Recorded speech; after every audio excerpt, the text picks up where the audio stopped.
अखण्डमण्डलाकारं व्याप्तं येन चराचरं तत्पदं दर्शितं येन तस्मै श्रीगुरुवे नमः।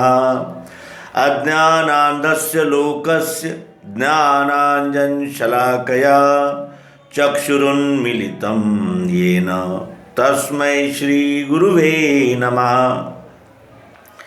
अध्यात्म विश्व विज्ञान यूट्यूब चैनल तथा स्वानंद गुरुजी मराठी यूट्यूब चैनल के सभी प्रेमी पाठक, आचार्य, गुरुजन, मार्गदर्शक, व्यूवर्स, शेयरकर्ता और सब्सक्राइबर्स आदि सभी को अंग्रेजी नववर्ष की हार्दिक शुभकामनाएं। अभिष्ट चिंतन। हमारे भारतीय तत्व विज्ञान ने भले ही शस्त्रों की खोज नहीं की, लेकिन शास्त्रों के मर्म को खोजा और विश्व पटल पर विश्व मानव के लिए उस संदेश को प्रचारित करने के लिए अतीव कष्ट लेकर अनेक विभूतियों को संपूर्ण विश्व में भेजा। और उन मनीषियों ने अपने परम पवित्र हृदय से इस ज्ञान को जन जन तक पहुंचाने के लिए अपने जीवन की आहुति दे दी, अपना सर्वस्व अर्पण किया। ये भारत कितना महान है, ये उन लोगों के ध्यान में कभी नहीं आ सकता जो अंग्रेजी को सबसे महान कहते हैं और अंग्रेजियत और इस तरह की भौतिक विकास और भौतिकता की दौड़ में अंधे होकर दौड़ पड़ने वाले उन लोगों के समझ में इस देश की, इस संस्कृति की महानता कभी ध्यान में नहीं आ सकती और वो अंग्रेजों का और पाश्चात्य जगत का अनुकरण करते हुए ही इस विश्व से जाएंगे। इस विश्व का सत्य स्वरूप क्या है, हम कौन हैं, विश्व से हमारा क्या संबंध है, इस विषय में उनका अज्ञान वैसे ही रहेगा जैसे अब है। अनेक जन्म जन्मांतर यानी पाने के बाद भी उनको ये सिद्धांत कभी ध्यान में नहीं आ सकता, क्योंकि उनकी सात्विक श्रद्धा ही नहीं है। अंग्रेजी नववर्ष में पटाखे फोड़ना, शराब पीना, क्लब में हंगामे करना और अपने इस उद्देश्य को पूर्ति करना कि ये जो नए वर्ष का दिन आता है ये केवल अय्याशी करने के लिए ही है, ऐसा जो मानते हैं वे कभी भी स्थायी शांति, समाधान, प्रसन्नता, मधुरता, आनंद को प्राप्त नहीं कर सकते।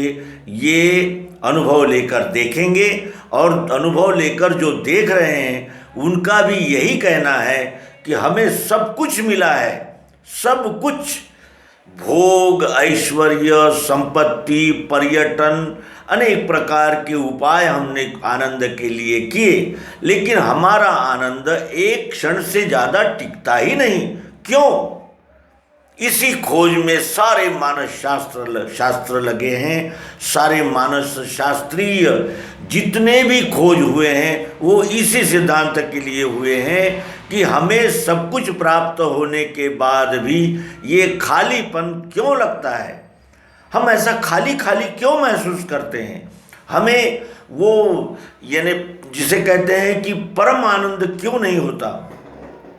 और इस विषय में जब हम ध्यान से देखते हैं, सोचते हैं, तो हमारे ध्यान में आता है कि क्षणिक चीज़ें क्षणिक ही आनंद दे सकती है, स्थायी आनंद नहीं दे सकती। और स्थायी आनंद को प्राप्त करने के लिए हमें स्थायी क्या है इसकी खोज करनी होगी।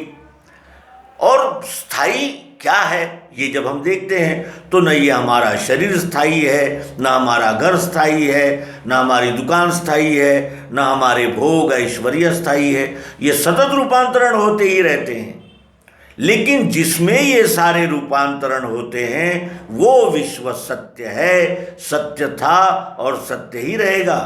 अबाधित अकाट्य सिद्धांत यही है कि ये विश्व ही सदैव रहा है और उसमें आने वाले जीव जंतु जो चार खानियों में विभक्त है वो जन्म लेते और शरीर त्यागते रूपांतरण होते ही रहेंगे, उनमें कोई भी ऐसा स्थायित्व नहीं रहता।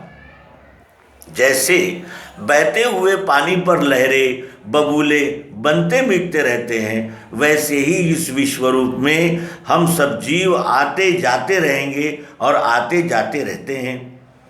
आहार, निद्रा, भय और मैथुन ये शरीर से संबंधित हमारे क्रियाकलाप है, लेकिन कोई ये सोचता ही नहीं कि इस शरीर, मन, बुद्धि, चित्त और अहंकार को प्रेरणा और प्रकाश देने वाला वो कौन सा तत्व है जो अबाधित है, उसमें कोई परिवर्तन होता ही नहीं, सदैव है ही, सदैव नित्य नूतन, सदाबहार।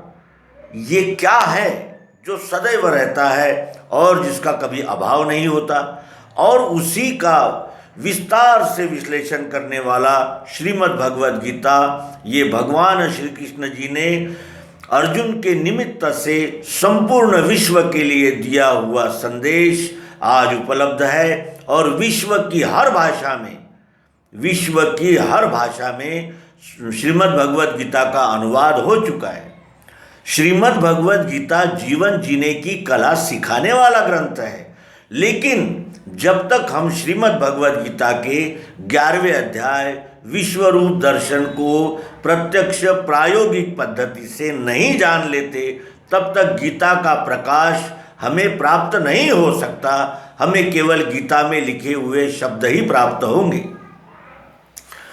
दूसरा, गीता ये संस्कृत भाषा में है। संस्कृत को जानने वाले कितने हैं? उसका अन्वय, उसका व्यतिरेक, उसका विग्रह, उसका संधि विग्रह क्या है, उसका शब्दार्थ क्या है, लक्ष्यार्थ क्या है, भावार्थ क्या है, इस दिशा में भी हम उतना ज्ञान नहीं रखते। और ये सब ज्ञान रखकर भी अगर हम गीता को पढ़ेंगे तो हमें केवल शब्द ही प्राप्त होंगे, और शब्दों का महत्व केवल सुनने और बताने तक ही होता है। शब्द से अर्थ की प्राप्ति नहीं होती, जिसके लिए हम एक उदाहरण देते हैं। सदैव कहते हैं कि पानी पानी कहने से हमारी प्यास नहीं जाती। पानी को प्राप्त करके जब हम पानी का सेवन करते हैं तब हमें हमारी प्यास का शमन प्राप्त होता है। और यही वो अकाट्य सिद्धांत है जिस पर चलकर ही इस भारतीय तत्व विज्ञान ने ये महान क्रांति की और वसुधैव कुटुंबकम का सिद्धांत प्रत्यक्ष प्रायोगिक पद्धति से इस विश्व मानव के आगे रखा, और साथ ही कहा कि जो चाहे सो देख सके, अनुभव ने छानी है। ये सिद्धांत शाब्दिक नहीं है, इसे अनुभव से जांचा परखा गया है, और जब ये अनुभव में आया, कसौटी पर सत्य उतरा, तभी वो विश्व पटल पर रखने का हमने प्रयत्न किया है। और वो प्रयत्न कितना सफल हुआ है और कितना असफल हुआ है, इसकी ओर न देखते हुए सतत हम इस सिद्धांत को जन जन तक पहुंचाने का प्रयास अनेक हजारों वर्षों से करते आ रहे हैं, करते हैं और करते ही रहेंगे। आसुरी शक्ति का बल बहुत बढ़ गया है, ये हम कहते हैं, लेकिन उस आसुरी शक्ति को नियंत्रण करने वाली सात्विक श्रद्धावान शक्ति को कभी हम आवाहन नहीं करते कि उस पर हम किस तरह आसुरी शक्तियों को यह नियंत्रित करें और इस समाज को उस दिशा में ले जाएं जिससे ये समाज समग्रतापूर्वक इस विश्व की ओर देखें और व्यवहार करें। मित्रों, भले ही हम कितने ही प्रयास करें, लेकिन इस मन की चंचलता और बुद्धि के संदेह इस अध्यात्म विज्ञान के सिद्धांत को प्राप्त किए बगैर समाप्त नहीं हो सकते, कभी नहीं हो सकते। ये कसौटी और अनुभव लगाकर आप सब जांच सकते हैं, देख सकते हैं। आइए नववर्ष का स्वागत करते हुए केंद्रीय अध्यात्म विज्ञान शाला मानधाता ओंकारेश्वर जिला खंडवा मध्य प्रदेश के प्रथम संचालक स्वामी श्री स्वराजानंद जी चैतन्य, इनकी इस रचना को हम हृदयंगम करें।